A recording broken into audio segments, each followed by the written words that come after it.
Hey guys, welcome back. I decided again that I would want to come in the woods.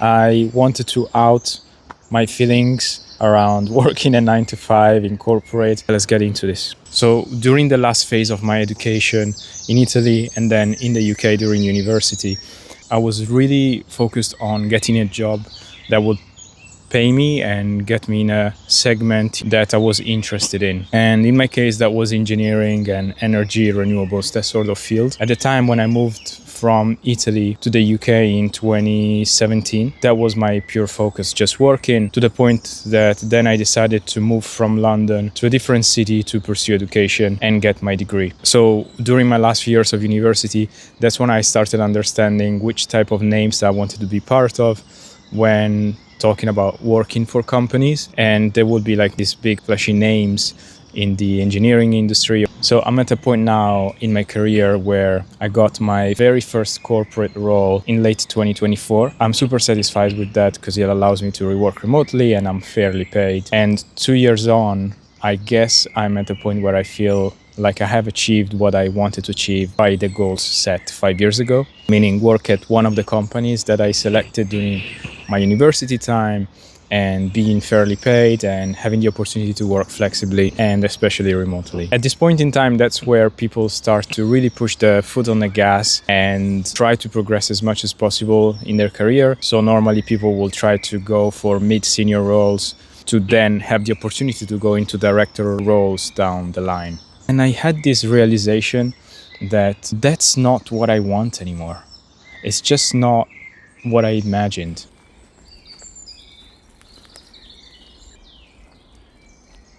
But I do feel that my priorities have changed, what I want has changed, and the world itself has changed.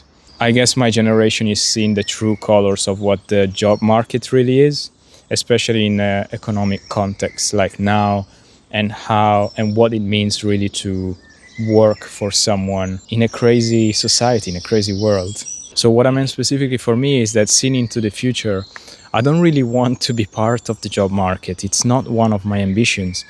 What I mean is I'm not really seeking having to tailor my resume, because that in itself is a job. I don't really see myself being happy, or the idea of being happy tailoring my job so that I can apply to jobs and then finding a potential employer and having to kind of fight in this shark tank, because obviously it's so competitive, to the point that then if you get an offer, you have to be super grateful because you worked hard for it, right? But who really wants to work anyways? People have to work. People want the money to survive, but like nobody really dreams to work for XYZ corporation so that they can make such corporation more successful. I guess that everyone's priority or desire or dream is to be happy and live at comfort in life. And that, I think, to some extent applies also to the hyper-driven people. Even that driven people will not be satisfied by a job by itself, but by the opportunity to use the money that they achieved through their hard work and enjoy it. And then when I started thinking about things under this different lens, I don't really see myself in the future working for a job and then jumping from job to reach the same level of discontentment and having to work every day for 60 to 80% of my lifetime. I think that this idea of freedom is not really freedom. I don't think I align with that. I'm not saying that corporate or a 9 to 5 is necessarily bad for society. I'm just saying that it just doesn't align with myself. Or what I did find I align is simplicity, being in the middle of nature. Looking back at my youth, I was a very active person. I've always lived my life outside home or outside of a building. And so I remember after school always being out with friends or being out alone in general, playing sports. I would have 2 or 3 sports activities at a time. So I've had always this drive or this feeling to have to be outside in open spaces and possibly in nature. So that's who I am as a person. And I know that I have to have the decision of where I want to be and when in my control. Because working at a job, in an office, in a building, being told when to start, when to end your job or your shift, being told what to wear or how to present yourself, being told when you should show up and for how many hours you should work and where. I don't think that's really the idea of freedom that I have. I think it's more masked as an opportunity, but in reality, it's kind of, I see it more like as a control mechanism. I do know that people have to work in the offices. I do know that we need people working in closed buildings to do amazing things. For how I'm personally, I think that it's a bit controlling for me. I don't see that as an idea of freedom. What I found interesting is that then why do majority of people seek to work for these flashy names and these large corporate conglomerates and be part of this kind of workforce that is just closed in office spaces while meeting people remotely on Teams? Why is that? And I think that corporates do really good marketing to be able to show people why it's such an advantage to work for XYZ name.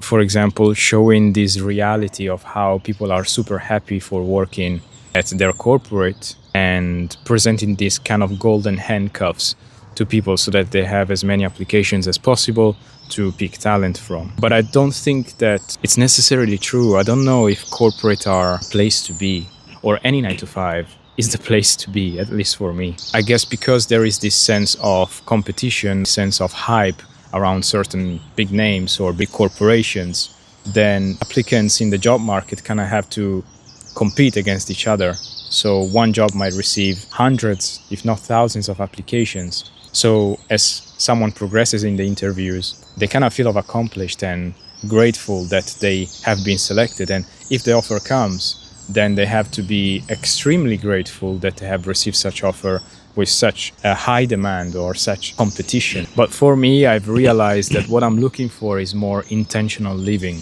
more freedom. And there are two main aspects when it comes to freedom in this materialistic world. One is time, and the other one is space. If I work 9 to 5 for most of my life, I pretty much give a third of my existence, most of my week, for most of the weeks of my life, to a corporation, the person that is hiring me and is paying for what I do. And that means that we don't have much control on how we spend our time. We're kind of restricted to 9 to 5. Then obviously you need time to sleep, and then the rest of the hours you cannot do what you want, but you're so squished in that all that 9 to 5 grind keeps you away from family, friends, from connections, from nature. And we're losing touch with open spaces and nature by being secluded in these spaces. So this idea that I don't have control over my time if I have to work set hours for someone, it's not really aligning with the idea of freedom that I have.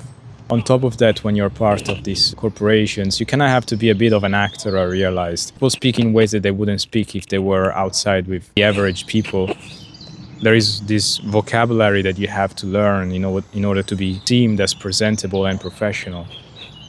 And every time I go in meetings, I'm like, this is not me, this is not how I talk, this is not how I speak. And I'm pretty sure that people around me in those meetings don't speak like that. They put the same pajama that I put on right after that meeting. They are very simple people like me, but we are supposed to speak and present ourselves in a way that it's deemed as professional, but you have to be a bit of an actor and perform your act in a way that you're perceived as the person who really wants to make the business thrive. But again, I don't think that's anybody's dream in reality. So when I thought about this idea of time, it's crazy because I think I have this parallel of the person living in this world where I guess real life happens, but then because you're secluded to such job, you're kind of stuck in this bubble. And it's so dystopian because let's say the bubble is transparent, so you can kind of see what the real world is outside, but you can't access what that real life is because you're secluded in this time and space, being your 9 to 5 in a building for X amount of hours a day. And I don't really know how to explain it, but if you imagine a typical suit and tie worker working for a corporation, being in this bubble, and let's assume that he lives in a nice city and there is a nice playground, and in this playground there are kids playing and birds chirping and life, just normal life happens. But this suit and tie man is secluded in his bubble. He's aware of what is happening outside, but he can't really live intentionally or access, I guess, the real life. I don't know if I'm explaining this right, but that's the vision that I have in my head.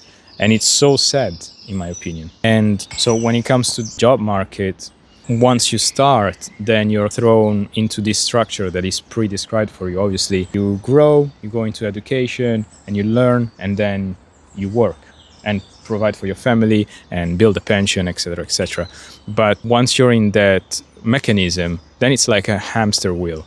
You work from one job, then you're, I guess, dissatisfied, or you look for more opportunities, and then you go from job 1 to job 2 to job 3 to job 4, and it's a constant hamster wheel. And you play on that hamster wheel, you roll on that hamster wheel for all your life.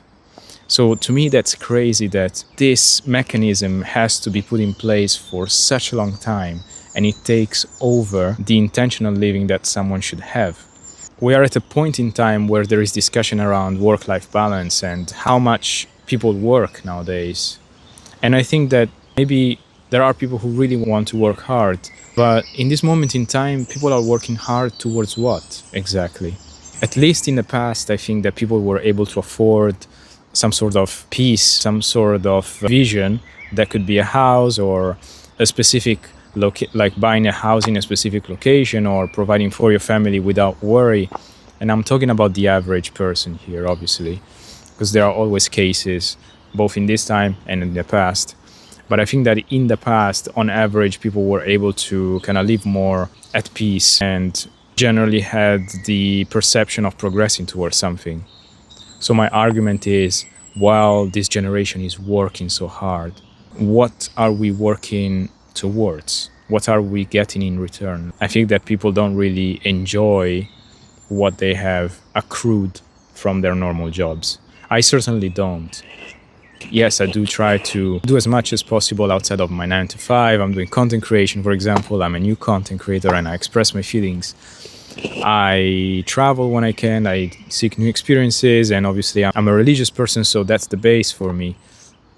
But outside of all of that, what am I working towards when it comes to the effort that I put in my job?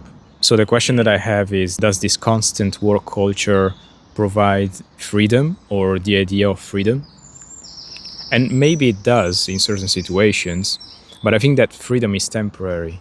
So for example, someone might get a new job and they might feel free for a month or 6 months, but it's temporary. And since it is temporary, then does it mean that that idea of freedom wasn't necessarily freedom? So to me, I feel like we're at a point in time where the corporate 9 to 5 kind of has shown his true colors. And in this point in time, people have realized it more than before. So I think that for me, I'm at the point where I'm twisting what I want in my life compared to what I wanted 10 years ago. The other aspect was space. The idea of being controlled with time also explains the idea of being controlled in space. So you have to work from 9 to 5 and you have to work in a building or in an office in XYZ building. And for me, I think that I'm more prone to choosing where I want to be. I feel that the idea that we are supposed to be in a place that we dread, we have to wake up in the morning with the idea that we have to drive or take the train or even sit at a desk in a room or in an office, I don't think that is what anybody really wants, in my opinion. So when it comes to intentional living, my realization is that this comes with time freedom and location freedom. Being able to choose what to do, when someone wants to do it, and where someone wants to do it. And then, of course, how they want to do it. So knowing that space and time constraint or control keeps me in that hamster wheel for money, I realize that I don't want that for life. I do not. And I would hope that I can get to do what I really want to do. And I've seen so many examples of people that have been more intentional with their living. And it doesn't have to be this crazy idea of fanciness. I'd actually be way more happy to live with simple things, like in simplicity. I'd be pretty happy with living with much less, with nature at my doorstep, being able to breathe oxygen outside when I want to breathe outside air, doing activities that I do want to do, and then of course work towards what provides food, but I would want that to be in line with my passion and with simplicity, with this idea of a simple lifestyle in mind. There are so many people showing it now where people move into these romantic visions. People move to, off-grid, and they move into cabins in the woods, or move abroad and, I don't know, rent a small house in front of the sea. And to me, that's great. I'd be even happy with half of that. So what I envision for myself for the future, what I would want to achieve is living with more simplicity, living a simple life. And sometimes it's portrayed as this romantic, utopic vision, but it's a really appealing vision to me. And what I'd want is to being able to eat good food, having good food on the table, and being in touch with nature, breathing air when I want to breathe real air, and not being stuck in a building, growing my own food potentially. Just simple things, being part of a community and not so isolated in a kind of individualistic society. So in essence, what I envision is I actually want much less than what I currently have, because I have a high-paying job, but it kind of keeps me stuck in the hamster wheel. So in a way, I'm trying to work hard to achieve a lifestyle that would allow me to live with much less, which is kind of a paradox. Now looking back at my career, I've been changing jobs, obviously, every so often, every year or every 2 years. But I've seen this trend where my level of my ambition to change job will happen sooner and sooner. So say in the first job that I had, I looked into a second option 2 years down the line. And then I looked at other options 1 year down the line, and then 6 months, and then 3 months. So that time of dissatisfaction happened sooner and sooner in my career. So I think that if I keep switching jobs, I'll just keep hitting the same ceiling. Not only about in terms of happiness, but also financial ceiling. Because obviously a job gives you that boost at the beginning because you're paid more than your previous job. But the salary that you're given is capped. You only live a few months with the idea that you have now a higher number on your pay slip. But then you reach the point where you hit that ceiling of happiness and you kind of want more. But I don't know if it's necessarily more money. It's just the happiness around that. The idea that the happiness was tied to that money is just wrong. So people will eventually hit that ceiling. And yes, you can progress in a company and change roles, but the pay change is so minimal that at that point you'll keep hitting that ceiling just quicker. And yes, you can change jobs into outside companies and have a much higher boost. But I can almost guarantee you that you'll hit that happiness ceiling again. And as I said, I know that I have to work and provide, and obviously I have to eat and survive, and I have a family. What I'm trying to say is that I just want to have more control on how my life is structured, how I am providing for my family. I would love to make something that I like doing. Waking up in the morning with the idea that I'm going to be spend some amount of hours in working on something that I want to do, where I want to be, for how long I want to work for, and have that type of control, that type of freedom. Because otherwise, if those rules are set on me, I feel controlled, if it makes sense. And that means that I also set my own ceiling. Because if, say, I have a different stream of income that is not the generic 9 to 5, then I set my own ceiling in terms of how much money that stream of income might get me. And that's dependent on my effort and my criteria. I don't have like a structure that it's very political or corporate. I can just work harder to have more money, or have different opportunities for that stream of income that allow me to kind of shift higher or lower to reach that ceiling. And that applies to time and space, like setting my own targets and setting my own location, setting my own timelines. And that to me ultimately means living with simplicity, far away from this shiny corporate idea with these golden handcuffs, and the hamster wheel that I just said. So I guess the realization kind of feeling that I have is that I realize that my generation, we don't want to be dependent on the name that is paying us a salary. We just want a more intentional living and being able to enjoy what we work hard for. I don't know if anyone really feels that way, but I would really want to hear comments on how people are approaching this feeling, how people are shifting their perspective, or if anyone has made it away from the corporate ladder or the 9 to 5. I think we should, now that we are in this internet era, we should help each other achieve what we want if we have similar goals. I would really love to hear your stories. So if you have any comment about your journey, I would genuinely read it and I would love to hear your story. I would want to learn from what you've gone through and see maybe if anyone in the audience might find it useful too. That is that simple. This is what I want. I know that this doesn't provide food on the table, but in terms of intentional living, I decided to be here and spend some time in nature, looking at the leaves flowing with the wind. That's intentional. I need this, and I think we were designed to be in nature. That's enough of a rant. I'm hoping that this kind of connects me with people. This is not meant to be a rant. I'm trying to make this as positive as possible by showing my perspective and the type of change that I would want to see in my life. And I just hope God helps me out. And whatever dream you have, I hope God helps you too. So let's stick together in this. I think we got this as a generation. Let's help each other. All right. See you soon.